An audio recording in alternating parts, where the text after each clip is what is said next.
Civet reads S, S, S. C reads S, S, S.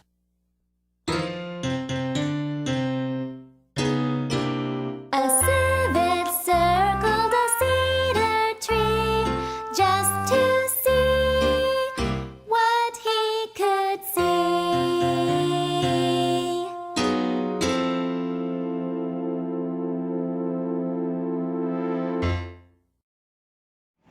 Silbert Civet. One day, Silbert Civet was in the clearing in the woods near his home. Suddenly, Silbert Civet saw two large, shining eyes looking at him through the trees. Silbert Civet was scared. Silbert Civet began to imagine how huge a creature must be that would have eyes that big. Silbert Civet was so frightened that he swiftly ran through the woods to his safe home. "Mama, Mama, I have just seen a pair of large, scary eyes," said Silbert Civet excitedly. "Where did you see these scary eyes?" asked Mama Civet. "In the woods," replied Silbert Civet. "Oh, Mama, they were such big eyes. I was terribly afraid," said Silbert Civet. "I have never seen such a large pair of eyes in the woods before. Did the creature hurt or chase you?" Silbert Civet asked Mama Civet. "No, Mama," said Silbert Civet. "It didn't hurt or chase me, but I was so scared." "You have nothing to fear, Silbert Civet," said his mother. "Those scary eyes are probably the eyes of some friendly creature. It is probably more afraid of you than you are frightened of it." "Come, Silbert Civet, let's walk around the trees and perhaps we will see this creature." Mama Civet and Silbert Civet walked all around the trees in a wide circle. "You see, Silbert Civet, there is nothing here that should make you afraid," said Mama Civet. For just a second, Silbert Civet saw the big eyes again, but then they disappeared. There was a little flutter of sound, just like a little creature flying away. "What happened, Mama?" "Well, it seems that this creature with the large, scary eyes does not like for us to see it," explained Mama Civet. Mama Civet could see that Silbert Civet was still concerned about this strange creature. "Silbert Civet, I really think this creature is afraid of us. I will tell you what we will do. Every once in a while, we will walk around near the trees. I think the creature will leave when it sees us."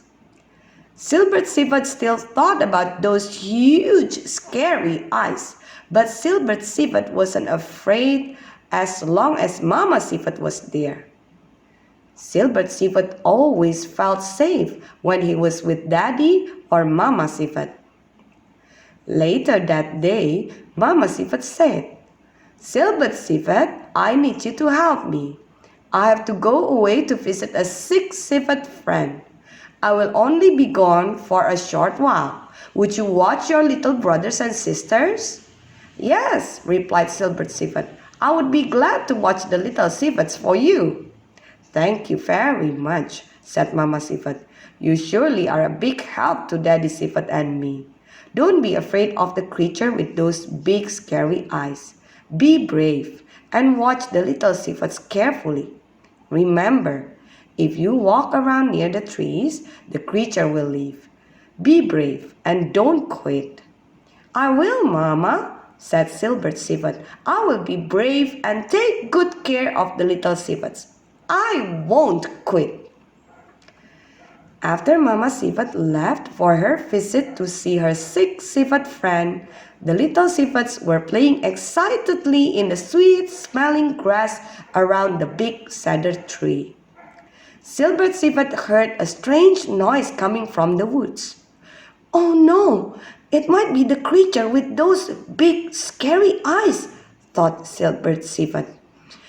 I will not be afraid. I must not quit.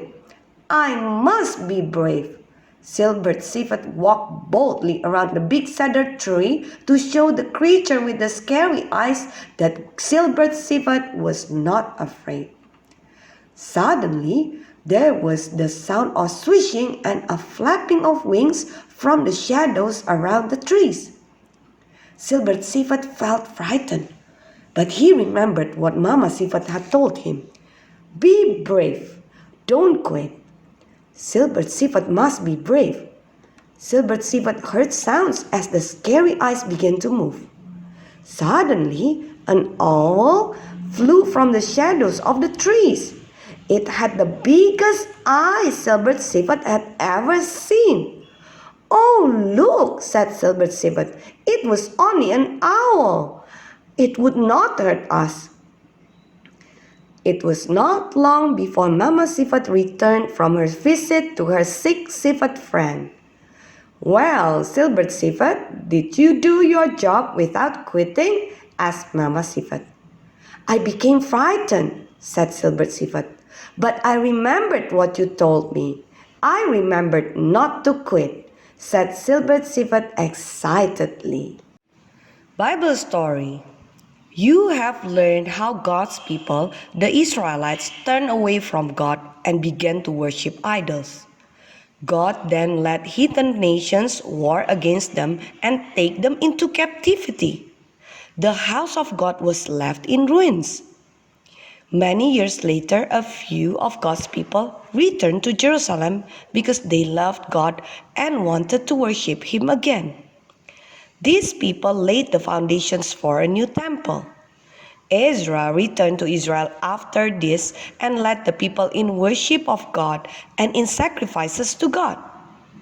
An Israelite named Nehemiah was a cupbearer to the king of Persia at the castle in Shushan.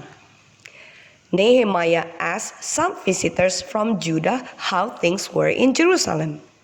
They told Nehemiah that the wall was broken down and the gates had been destroyed by fire. Nehemiah prayed about this. He confessed his sins and those of his people because they had left God. When Nehemiah went in to take food to the king noticed that Nehemiah, who was usually so happy, looked sad. "Why are you sad?" asked the king. "Why shouldn't I be sad, O king? Jerusalem, the holy city of my fathers, is destroyed," answered Nehemiah. The king asked, "What do you want me to do?" Nehemiah sent up a quick prayer to God and then said to the king, "Send me to Jerusalem so that I may rebuild the holy city of my fathers." "How long will it take?" asked the king. "When will you be back?" The king sent Nehemiah and the captains of the army and horsemen to Jerusalem. The king even sent letters to the keeper of the king's forest asking him to give Nehemiah the wood he needed to rebuild the walls. After traveling many days, Nehemiah reached Jerusalem. Nehemiah gathered the people together and told them, "Let's build up the wall of Jerusalem. God will help us." The people agreed. "Let's rise up and build." So they all worked together to get the walls built. Their enemies criticized, made fun of them, and threatened them, but they prayed and kept on working. "So we built the wall, and half of it was finished," Nehemiah said, for the people had a mind to work. Then their enemies decided to fight them. Nehemiah and his workers prayed, set watches, and kept on building. They kept on working. Finally, the wall was finished. When the enemies saw it, they realized it was the work of God. God had used the Israelites' hands to do His work. Now, God's people had a walled city in which to live and serve God together.